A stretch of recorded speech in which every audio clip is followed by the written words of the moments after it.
আমি এখন রয়েছি Bolpur bus stand. Bolpur bus stand থেকে জয়দেবগামী বাস ধরে আমি যাব রায়পুর। এখান থেকে রায়পুরের বাস ভাড়া নেবে 15 টাকা।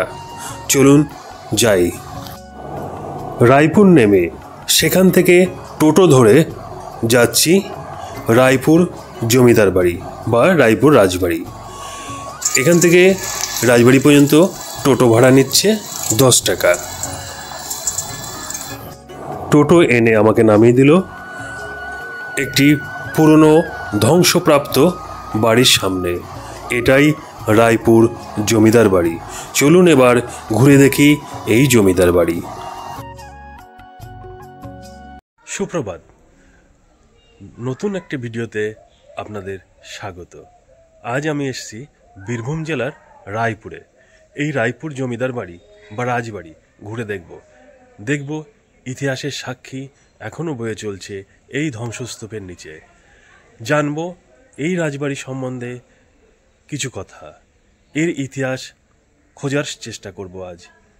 এর প্রাচীনত্বের ফাঁকে হয়তো লুকিয়ে আছে কোনো ইতিহাস। সত্যি কি এটি এখন ভুতুরে বাড়ি, নাকি এর পেছনে কোনো রহস্য রয়েছে? চলুন খুঁজে দেখি সেই রহস্যময় রাজবাড়িটি। ধ্বংসের ইতিহাসে আজ তলিয়ে যাচ্ছে। বিশাল বড় রাজবাড়ি কীভাবে কালের অমোঘ নিয়মে ভেঙে পড়ছে ধীরে ধীরে। হয়তো সংরক্ষণ করলে একটি ঐতিহাসিক স্থান হিসাবে জায়গা পেত ইতিহাসের পাতায়। অনেক পর্যটক হয়তো আসতো এই রাজবাড়ি দেখতে। আজ কালের অমোঘ নিয়মে তা ধ্বংসস্তূপে পরিণত হচ্ছে।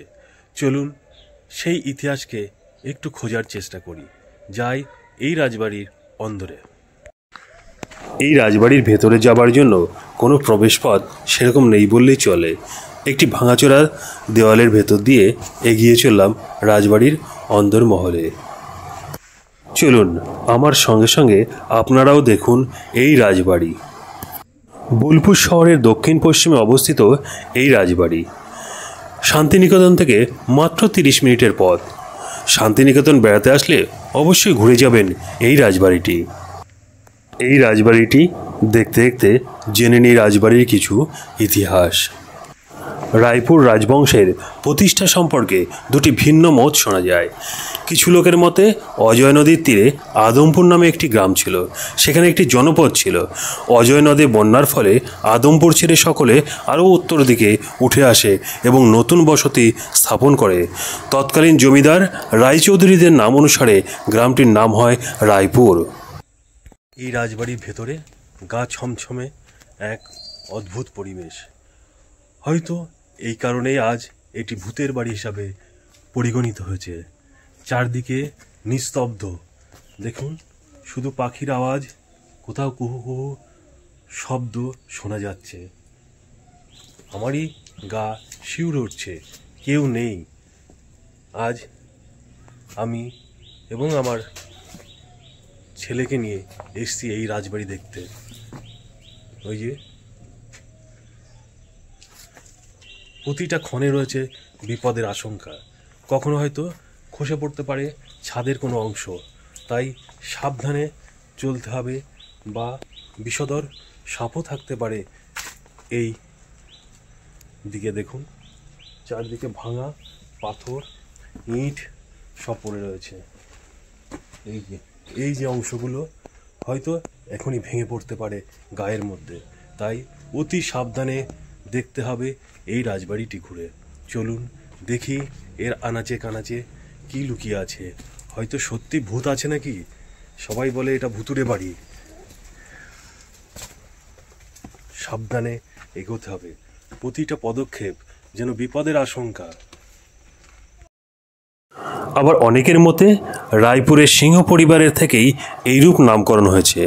সিংহ পরিবারের বংশধর বিশ্বম্বর সিংহ বর্ধমানের মহারাজের থেকে রায় খেতাব পাওয়ায় আদমপুর পরবর্তীকালে রায়পুর নামে পরিচিত হয়। রায়পুর গ্রামে অবস্থিত ভগ্নপ্রায় এই জমিদার বাড়িটি আজও ইতিহাসের নানা সাক্ষ্য বহন করে চলছে।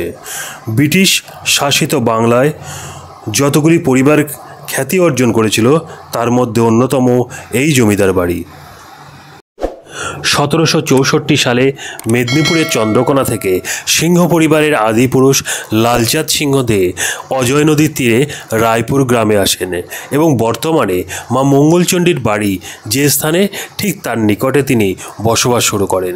তিনি এক সহস্র তন্তুবাই পরিবারকে সঙ্গে নিয়ে বীরভূমে এসেছিলেন।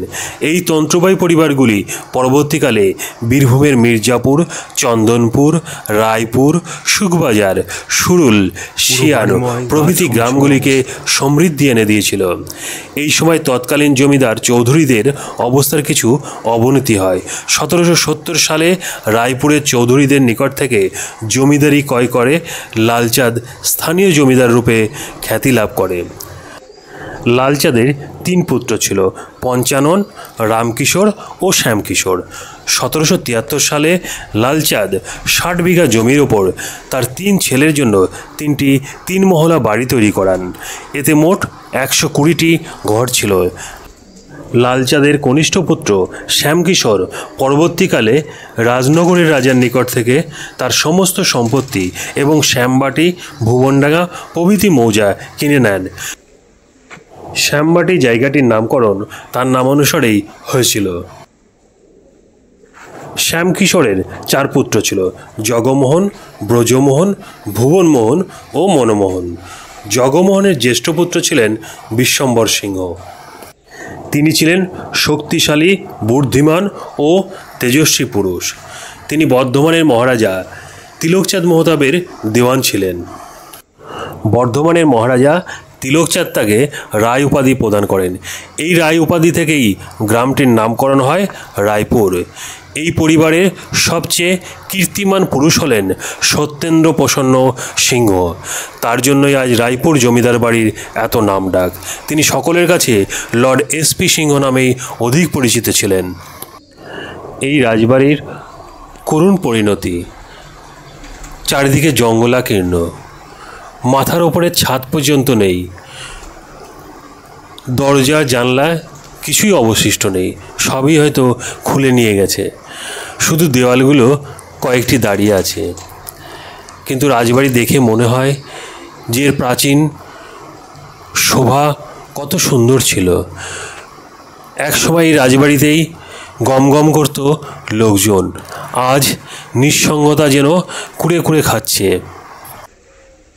কিছু ইতিহাসপ্রেমী মানুষজন তারাই খুঁজে বেড়ায় এই সমস্ত রাজবাড়ি, তারাই হয়তো দেখতে আসে এই রাজবাড়ি, খুঁজে পাওয়ার চেষ্টা করে ইতিহাসকে। আপনারা শান্তিনিকেতন বেড়াতে আসেন, কিন্তু শান্তিনিকেতনের একদম কাছেই রয়েছে এই রাজবাড়ি। হয়তো কখনো আসেননি, আবার আসলে অবশ্যই ঘুরে যাবেন এই রাজবাড়িটা, আপনাদের ভালো লাগবে। অল্প সময়ে আপনারা ঘুরে যেতে পারবেন এই জায়গায়। আর যারা আমার মতো কম পয়সায় ঘুরতে চান তাদের বলবো মাত্র 50 টাকা খরচ শান্তিনিকেতন থেকে এখানে আসতে।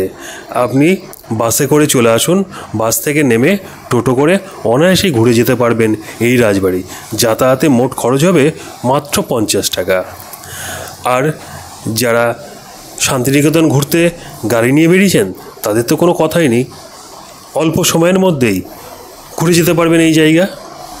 তবে যারা ভাবছেন এই বাড়িতে ভূত আছে কি না, না, আমি এতক্ষণ ছিলাম ভূতের দেখা পাইনি, তবে অনুভূতিটা আছে।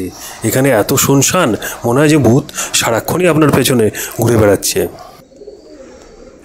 এক সময়ের বিশাল রাজবাড়ি রক্ষণাবেক্ষণের অভাবে আজ ধ্বংসস্তূপে পরিণত হয়েছে। এত বিশাল রাজবাড়ি সচরাচর দেখা যায় না।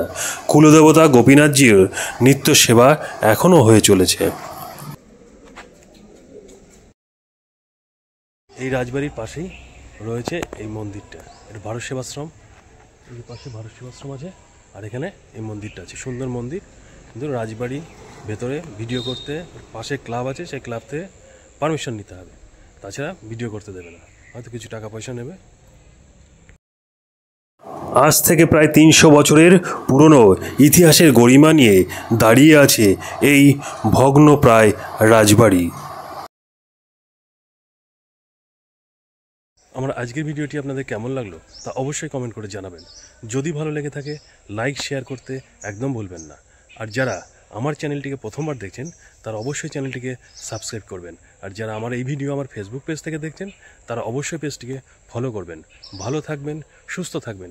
দেখা হবে পরবর্তীতে নতুন কোনো ভিডিওতে।